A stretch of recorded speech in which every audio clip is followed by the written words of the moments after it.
So natapos na naman ang isang linggong puro deliver, cancel and reschedule. Kasama ko ulit ang aking pamilya. Smell naman kayo. Napakagalam. Ayun o, 100 pesos. Ang lalaki niyan, boss. Oo, 100 nga lang yan. Nagtataka. 100 nga lang. 100 Oo nga, 100 nga lang yan. Ayaw mo yata, babawin ni Kuya yan. Ito ko yan, dagdagan mo ng ano.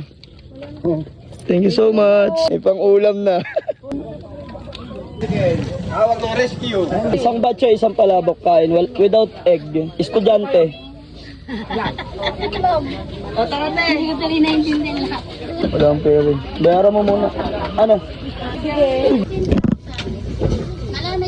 Ngayong araw, bibilan natin yung anak ko ng bike. Matagal niya nang gusto to. Sure ka na ba dyan sa bike mo?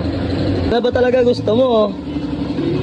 Parang di ko naman masaya eh. Masaya ka ba sa bago mong bike? Lo, saan ka magbabike? Sa pinuntahan natin ka kagahapon. Sa dike. Hindi. Saan?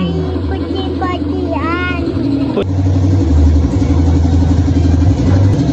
Hey! Happy ikaw? Si Daddy hirap na. Mancho!